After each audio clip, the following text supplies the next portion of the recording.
Capítulo 5. Gil echó un vistazo alrededor mientras recuperaba el aliento y se sintió como el personaje de una pesadilla que acababa de convertirse en un enorme sueño fantástico. Unos monstruos aullantes y salvajes, la repentina y terrible muerte de Joseph, una terrorífica huida a través del bosque. Y ahora aquello. ¿Con qué desierta, Era un palacio, pura y simplemente, lo que su padre habría llamado un golpe perfecto. La estancia en la que habían entrado era el ejemplo ideal de lujo. Era enorme, probablemente más grande que toda la casa de Gil. Estaba recubierta por mármol gris, y la pieza central era una amplia escalera cubierta por una moqueta, que llevaba hasta una balaustrada en la segunda planta.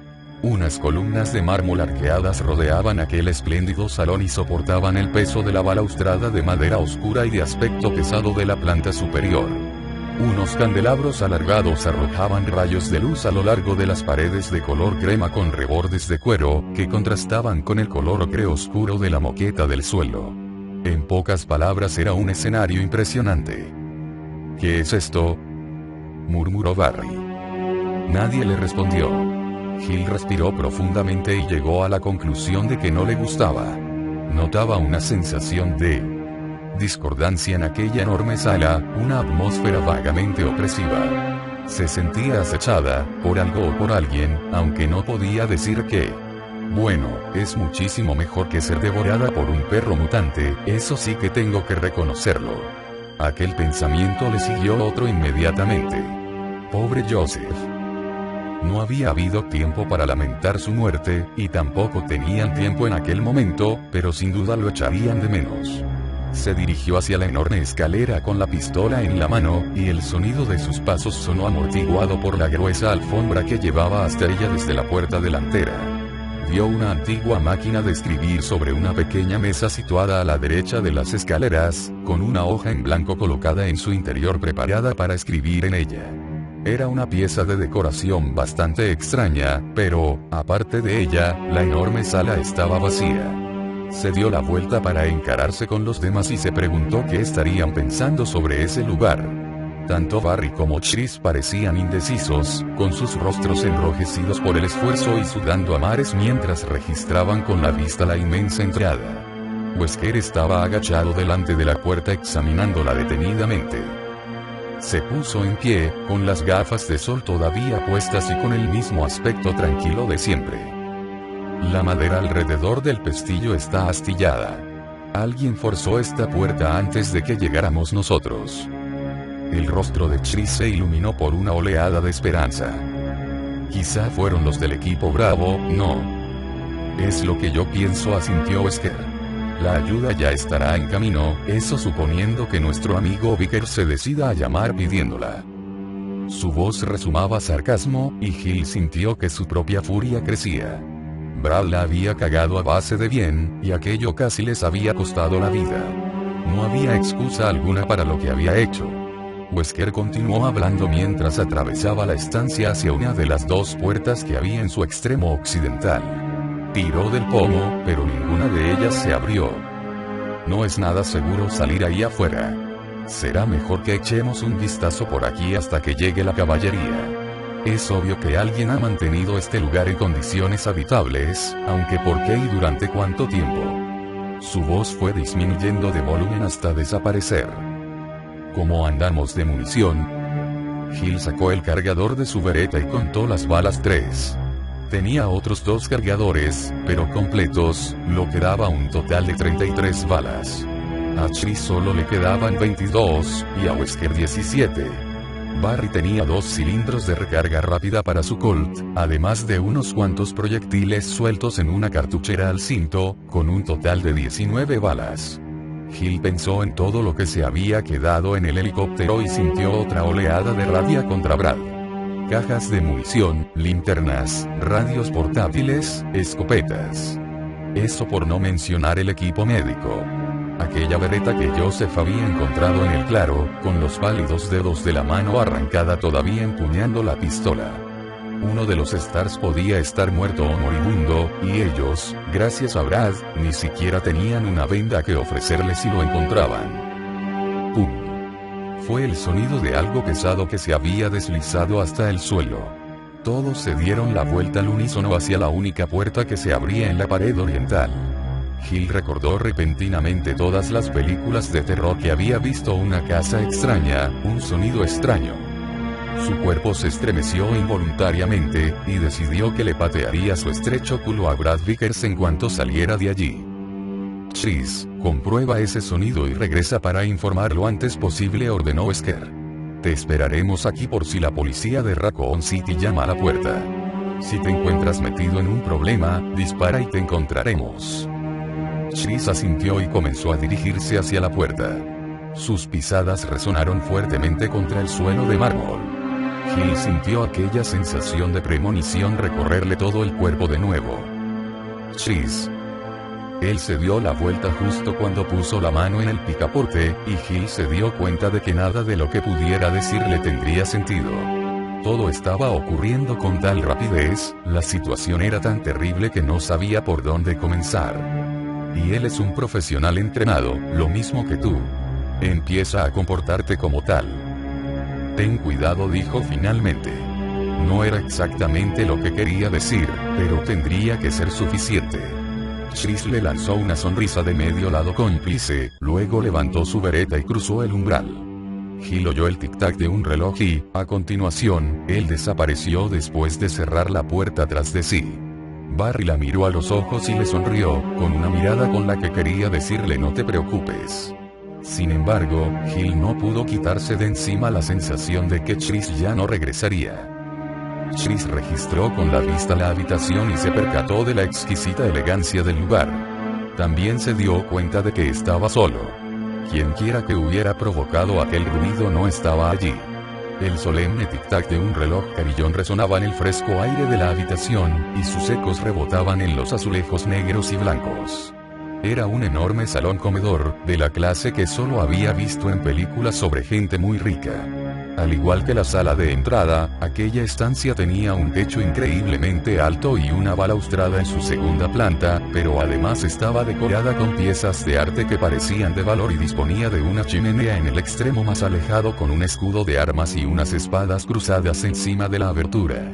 No parecía haber forma alguna de subir a la segunda planta de aquella habitación, excepto quizás una puerta cerrada a la derecha de la chimenea.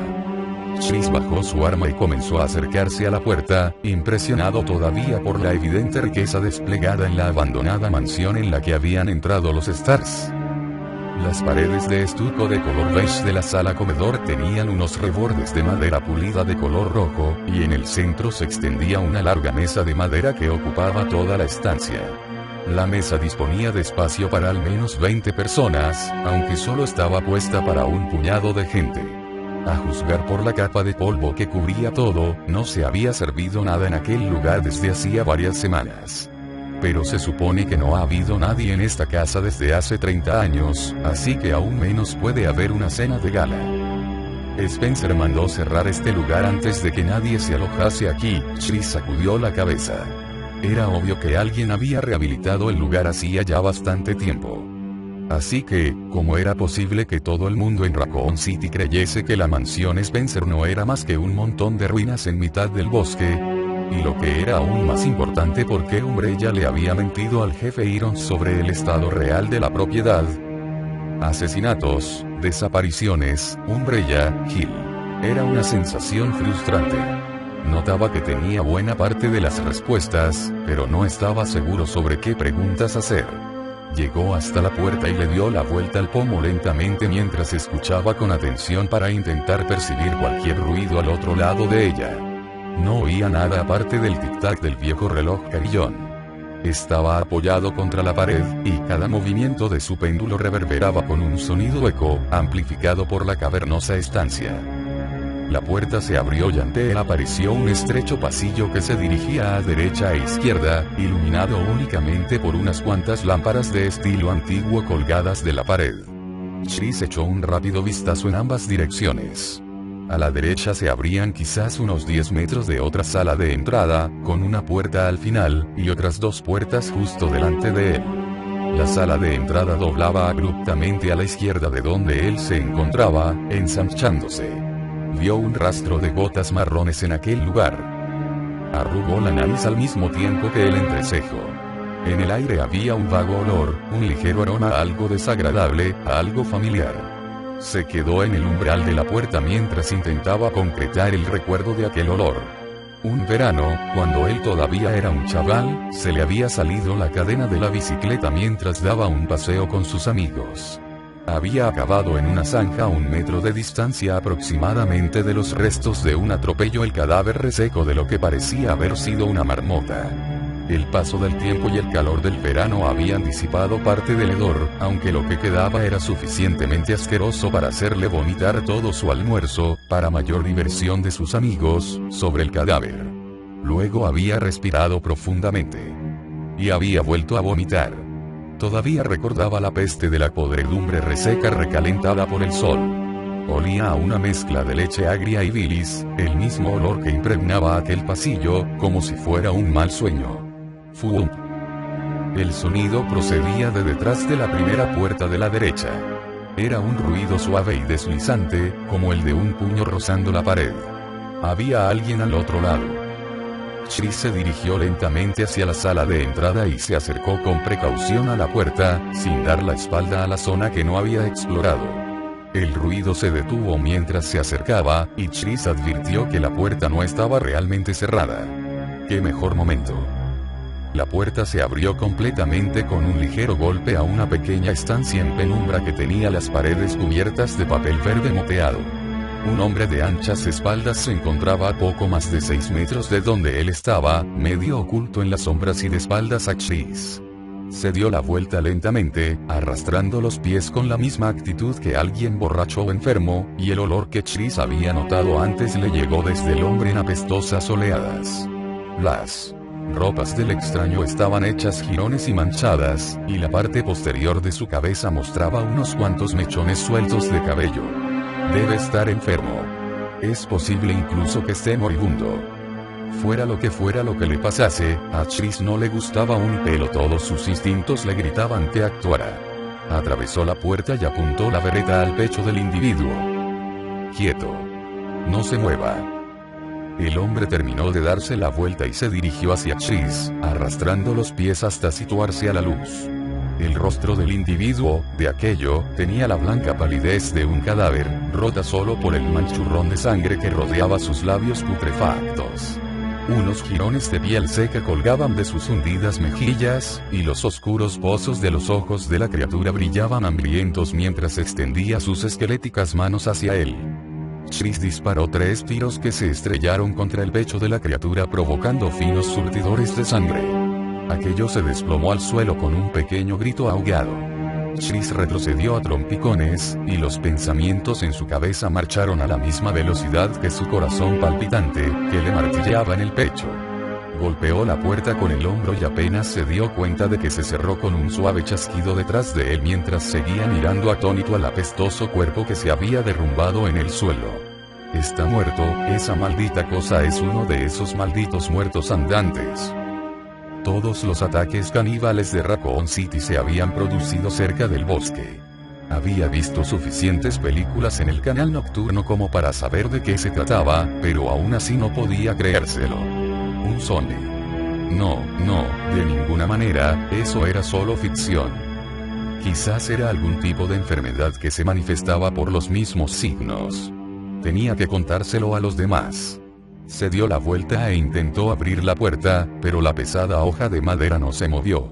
Se habría cerrado al tropezar con ella. Oyó un sonido detrás de él, como de algo húmedo moviéndose. Se dio la vuelta de nuevo, y los ojos se le abrieron como platos al ver que la criatura se movía espasmódicamente clavando las uñas en el suelo de madera, arrastrándose hacia él con silenciosa determinación. Chris se dio cuenta de que aquello estaba babeando, y fue la visión de los pegajosos espumarajos de color rosa acumulándose en charcos en el suelo lo que finalmente lo hizo actuar. Disparó de nuevo, 2 tiros en dirección al descompuesto rostro levantado de la criatura. En su cráneo aparecieron 2 agujeros negros que dejaron salir 2 pequeños riachuelos de líquido y tejido carnoso en descomposición hacia su mandíbula inferior. La criatura putrefacta se desplomó finalmente con un largo suspiro en un creciente charco de sangre. Chris no se atrevió a esperar que continuara tumbada. Le dio otro inútil tirón al pomo de la puerta y después pasó cuidadosamente al lado del cuerpo para seguir avanzando por el pasillo. Movió el picaporte de la puerta situada a su izquierda, pero estaba cerrada con llave. Había un pequeño grabado en el panel metálico del picaporte, algo parecido a una espada. Almacenó aquella información junto al resto de sus confusos pensamientos mientras continuaba avanzando con la vereta en la mano, empuñándola con fuerza. Había un entrante a su derecha, con una puerta, pero hizo caso omiso de aquella abertura. Lo que quería era encontrar un modo de llegar de nuevo a la sala de entrada principal. Lo más probable era que los demás hubiesen oído sus disparos, pero tenía que suponer que habría otras criaturas como las que había matado. Era posible que los demás miembros del equipo ya estuviesen ocupados en salvar sus propias vidas. Divisó una puerta en el extremo de la sala, a la izquierda donde el pasillo giraba. Chris se apresuró en llegar a ella. El pútrido hedor de la criatura. Es un zombie. Llámalo por su nombre. Sintió deseos de vomitar. Se dio cuenta de que el hedor empeoraba a medida que se acercaba a la puerta y se intensificaba con cada paso que daba. Oyó el suave gemido justo en el momento que tocaba el pomo de la puerta, mientras su mente le decía que solo le quedaban 2 balas en el arma. Sintió un movimiento en las sombras a su derecha. Tengo que recargar, tengo que encontrar un lugar seguro. Chris abrió de un tirón la puerta y se dio de bruces con los brazos extendidos de otra criatura tambaleante que lo esperaba al otro lado, con los dedos despellejados y engarfiados que se lanzaron sobre su garganta. 3 disparos. Segundos después, 2 más. Los sonidos llegaban débilmente pero con claridad hasta la palaciega sala de entrada. Chris. Gil, ¿por qué no? Comenzó a decir Wesker, pero Barry lo interrumpió y no lo dejó terminar la frase. Yo también voy, dijo mientras comenzaba a andar hacia la puerta situada en la pared oriental. Chris no desperdiciaría munición de esa manera a menos que no le quedase más remedio. Estaba claro que la necesitaba. Wesker se dio y asintió lentamente. Y os esperaré aquí. Barry abrió la puerta, con Gil pegada a su espalda. Entraron en una enorme sala comedor, no tan ancha como la sala de entrada, pero probablemente tan larga como ella. En el otro extremo había otra puerta, más allá de un gran reloj carillón cuyo tic-tac resonaba en el aire polvoriento y frío de la estancia. Barry se encaminó al trote hacia ella, con el revólver empuñado en una mano, tenso y preocupado. Dios, vaya tocada de pelotas de misión. A menudo, los equipos de Stars eran enviados a misiones peligrosas en las que las circunstancias eran poco habituales, pero esta era la primera vez desde que había comenzado como un novato en la que Barry sentía que la misión había quedado completamente fuera de control. Joseph estaba muerto, Vickers el gallina los había dejado abandonados para que fueran devorados por unos perros infernales, y ahora Chris estaba metido en problemas. Wesker no debería haberle enviado a solas. Gil fue la primera en llegar a la puerta. Tocó el picaporte con sus delgados dedos y miró a su compañero. Barry asintió y ella la abrió, agachándose en el mismo movimiento y colocándose abajo y a la izquierda. Barry ocupó el otro lado, y entre ambos recorrieron todo el pasillo con sus armas. Chris, dijo Gil en voz baja, pero no hubo respuesta. Barry lanzó un bufido después de olisquear el aire. Algo olía a fruta podrida. Comprobaré las puertas, dijo. Gil se limitó a asentir y se movió hacia la izquierda, manteniéndose alerta y concentrada. Barry se dirigió hacia la primera de las puertas, sintiéndose bien por tener a Gil a su espalda. Había pensado que tenía un poco de mal genio cuando la conoció después de ser trasladada, pero había demostrado ser una luchadora inteligente y capacitada, un miembro bienvenido al equipo Alpha. Gil dejó escapar un agudo grito de sorpresa y Barry se giró en redondo. El hedor a podredumbre había inundado de repente toda la estancia. Gil estaba retrocediendo de espaldas de una abertura en el extremo del pasillo, y su arma apuntaba contra algo que Barry no llegaba a ver. ¡Alto! Su voz sonó aguda y temblorosa, y la expresión de su rostro mostró horror. Entonces disparó 2 veces, mientras seguía retrocediendo hacia Barry, y su respiración se volvió más rápida y entrecortada. Quítate, ponte a la izquierda. Barry alzó su Colt cuando ella se quitó de la línea de tiro, y en ese momento apareció en su campo de visión un hombre de elevada estatura.